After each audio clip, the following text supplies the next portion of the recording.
Hi guys, so today I'll be trying out Spellbinders' new March 2023 stitching die of the month. I believe it's called the Nested Layered Stitched Petal design. I already talked all about it in another video, so an unboxing video, and I'll link that in the description box. But today we'll just get right to it. So these items were sent free of charge from my review, and of course all opinions my own. And any links down in the description box will be affiliate links, which means I'll make a small commission if you purchase items to those links. And as you can see, we have a beautiful background die. I mean, you can put these guys together. The only thing is it is going to cut this whole edge, so I don't see why you would do that. But if you want, you know, to have a kind of a frame look and then this guy on top and the person can still kind of see behind there that maybe underneath is a different color. However it is that you want to play with that up. We have this center portion that's going to stay there unless you frame it with this guy or use this as a topper piece. And then we have these extra bits that basically you're going to cut them out. It's going to give you, 16 of these, right? 4 times 4. And you can stitch them in here. You can stitch them all around the edges of each one, maybe just in this area, maybe not at all, however it is you want to play that up. So we're just going to hop right to it because we do need to do some stitching, so we want to get started. And I might pair this with the stamp of the month, maybe the clear stamp and die of the month, depending on what I was thinking about doing, because I thought I can do my sentiment. So now the sentiment, some of these do fit in this space, but we also have the die of the month that you can cut your sentiment and then just pop it in here. So I might have that later. We'll see. So for right now, what I'm going to do is grab some beautiful paper and we'll just get cutting. Of course, with this, I always like to use the most heavyweight paper you have. It makes it easier for your stitching too, But this one does cut a complete 4 1/4 by 5 1/2, cover plate. So I'm going to grab a piece of paper that's a little bit larger than that, so I can run it through. Or if you already cut it down to 4 1/4 by 5 1/2, obviously you can just plate it in there. I was just thinking about the papers that are in like the card kit that I already cut down for you. You can just nest that right on top and run it through. So I'll grab a couple different papers and I will be right back. Okay, so I will get a standard A2 size card base in a minute. I think I'm going to start with this beautiful coral paper in the background, and then I'm going to die cut just from this beige paper, this guy. And then for some accent pieces, I think I'm going to run this through some gold paper, but let me see what this looks like. I might only do it on these areas so it kind of brackets out our sentiment, and then we just have a little bit of stitching, a little something. So I'll be right back. Oh, gorgeous. Again, it doesn't have that design because it just leaves that empty space. So if you wanted this to look more like a frame, you can run both of them at the same time, or pair this in later and run it again, and it'll just have that little frame. But I'll be right back. Cut out. I do have the standard A2 size card base here. These blue cards that I just have in my stash. I thought, that pop of blue really looks really like nautical, maybe reminds me of something crisp and clean, so I like that for the background. We have this guy. I'm going to clean out the different little dots. We have that. And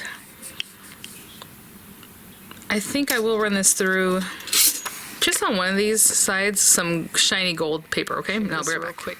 I ran this through, and look what a cool design it leaves in the background. Like if you were to run this through on a piece of paper, you would have this cool design repeated 4 times, and they don't come apart from each other, you know what I'm saying? So that's a cool inlay. Anyway, okay, I'll be back. Okay, so I have this put together. I wanted to test it out, what I was thinking as far as just putting the gold little like petals there, and I love that. So again, a quick, easy card. I know whenever I put my video out a little bit later in the month, Spellbinders has tutorials, and all the stitching is basically the same kind of thing. So I just like to show you maybe another way of doing it that might be more of a quick card and still look really pretty. So coral, gold, cream colors, some of my favorites. I'm just putting a little glue here and there, and then we'll finish off with some rhinestones, a little stitching. So again, this is a complete cover. And I don't think if you wanted to try to reduce the size just so you have some area on the outside, that would be a great thing. It'd look kind of funny because the way these are so close to the edge, if you're cutting into that, it's just gonna have an odd end or side, right? I am gonna put this under my machine like I like to do, so let me put that there. Let's get this here, and let's go ahead and put this machine on top of here. Okay, so with this guy, again, I just ran that one through, and we have our 4 little petals. Super easy, and you can do this with all these guys. So when you layer this over here, you're just going to do the same thing, kind of eyeball where the little holes are, or stitch them and stick them down, something like that. I did get this embroidery floss from my stash. Now, I was just kind of debating if I should use the whole thing, because it's thick, right? The 6 threads. And Most of the time I cut them in half, so there's 3 and 3. But I'm thinking for this stitching, it's not a lot of stitching, so I might be able to just get away with using all 6. So I'm going to go ahead and put this on my needle, and I'll be right back. A little bit closer. I'm going to see if there's a way, so I'm going to put a little knot here just to start off. So it's actually a good size knot, I just don't want it to slip through. If there's a way to, I'm going to come up from here to kind of continue on and not have to come back down, and then just come back down, like do all the stitching. So let me see. Oopsie. So I'm starting at the bottom here of the design. I'm going to pick this guy up. And of course it has a score line so you can fold that later. But for now I'm just doing this. So then you go down in the next one.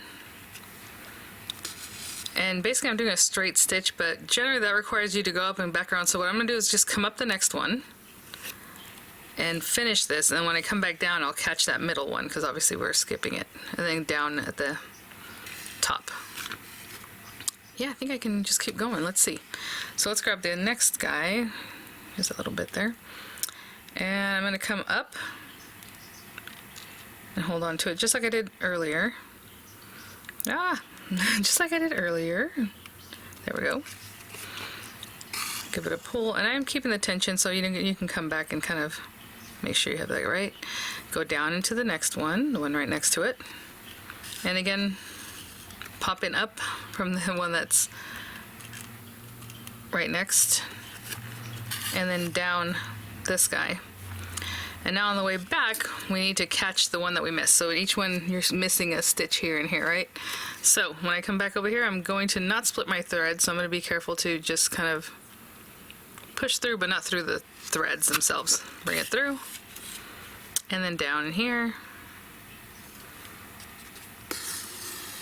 Okay, so we have all those 3 stitched. And on this one, I'm going to push through this guy. Again, the second one, basically. Bring this guy up and down. And that is one set done with a little pink kind of coral that matches my base paper. And then you can tie it off here is what I would do, unless you want, actually, ooh, if we just run this behind here, we can just go into the next one. Okay, that's what I'll do. So instead of tying off, I was just curious because we do have all these other little holes and things. See, when I pull it tight, kind of want to move, but what I'll do is I'll put some tape here to keep it up here. Actually, let's do that right now. Let's use a double-sided tape and not take the backing off of it. So that'll keep our tension and also keep it up out of the way, because all these little holes, you can kind of see things when they end up in there. Okay, and again, same thing. I'll just go up through this one, down to the next one, then just keep going and then come back down, just like I did for this side. Okay, so in here, down there, back up, same thing. Okay guys, just noticed I left this without its lid. Not great. Okay, so I just finished that. I mean, it took seconds. Very quick, and I'm just gonna tie it off. So again, just making a little knot back here, and you know, you can make a knot, or you can just tape it down also, like I taped down this other piece. And there's that. So let's put that to the side. Oh, my card is still in here. Let's go ahead and grab that. Nice and flat. What I'm going to do is, so we have these pieces now. You can pop these up if you want it, but I kind of like the way they look just flat like that. It just gives a nice look, so I'm going to leave them just like that. But for this part, I'm going to put dimensionals on the back of this, and I'm going to put them pretty much right in the center of each of these spots, because I'm going to put like a rhinestone there, so I want it to have just a little extra help. Going to avoid that, we can put this like here, you know. So I'll just go and put my strategically placed dots in. I'll be right back. So this gorgeous topper bit here, the little stitching, a little something, that looks very pretty, maybe a little bit up. Something like that, before I really squish it down. Okay. So, for our sentiment, let me grab the dies that go along with this. I didn't bring them out. Here they are. Okay, so yeah, all the sentiments have dies. So, just a little high for me. I love those kinds of things. Have the best birthday. You are so kind. How about you are so kind? And I think if I want to bring white into this, what I think is what I'll do is I'll stamp it on white paper with some gold ink. And then I will go ahead and heat emboss that. So let me get the things that I need for that, and I'll be right back. I'm going to do a little embossing buddy. Get some metallic ink. And I'm just doing this by hand. I'm not using a platform or stamping press. But generally with this, since it's so sticky, even if it's not quite right, which it came out perfect, but if it wasn't, the stickiness will still be there, you know, from the pigments in here. And then this will stick to it regardless. So let's get a scrap of paper here, pop this on here. And I think what I'm gonna do is drop shadow this too. So after I do this and do our heat embossing, I'm going to also cut from the same little piece the lettering again from some gold paper. So I'm gonna hit that with the heat tool, and I'll be right back. Cool off because it's still a little warm. And I'm gonna find my bits here to help me cut that out. I want to say it's like this one. Yeah, I can tell it's the U part, the Y. Oh, you can almost see that there. So, yep. So I'm gonna run that through just some gold paper, the same shiny gold that I used for the little petals. And then I'll also run it through this. And of course, when you tape it down so that, you know, it doesn't move as you're going through, just don't put the tape on the embossed area because you might peel it off. So I'll put these things away. I'll be right back. So there's that. And that, I just eyeballed and it cut just perfect. It's a nice size sentiment there. So let's see. Let's put a little glue on the back of this guy. I haven't really matched them up yet, but I think I'm just going to do a drop shadow. A little bit down and to the left, or to the right. So the drop shadow is actually to the left. I'll let that set up for a little bit. And then we'll just glue it down and finish up. Glue this down. You want to pop it up, have some more dimension, definitely. I'm just going to get that on there. And just going to pop it on here. You know, you can also do this same exact card in a landscape way, and you can put something like that, or use that centerpiece. So for right now, I'm just eyeballing kind of where those little arrows are in the wording in these things, and that will help me line that up. So if you are so kind, I'll continue holding that down as I get some of these, the gold mix of the Color Essential Gems. So we have the ones that are like rhinestones and they're a little more see-through, and then we have these other ones that are darker. Ooh, that's interesting. Let's see. I think what's going to make up my choice for me is if I have enough of these guys, right? So I have 5 and 8, 6. So we will use these guys. And I believe these are all the same size up here, hopefully. So I'm just going to grab one for each center and pop them down. I'll be right back. That is my card for today. I suppose if you want to, you could do a mix of the rhinestones and the clear like glass ones, or, yeah, I mean, they're crystal, they're glass. Like if you touch them, they're not plastic, not acrylic, and the metallic ones. So anyhow, super pretty. Again, quick with the stitching and just really pretty. Of course, you don't have to stitch anything. You can just enjoy the way it looks just with all that like kind of lacy feel to it. Thanks for watching, guys. Thank you so much, Spellbinders, for sending these items for review. I'll have images coming up. I'll have the links in the description box, and I'll see you all at the next one.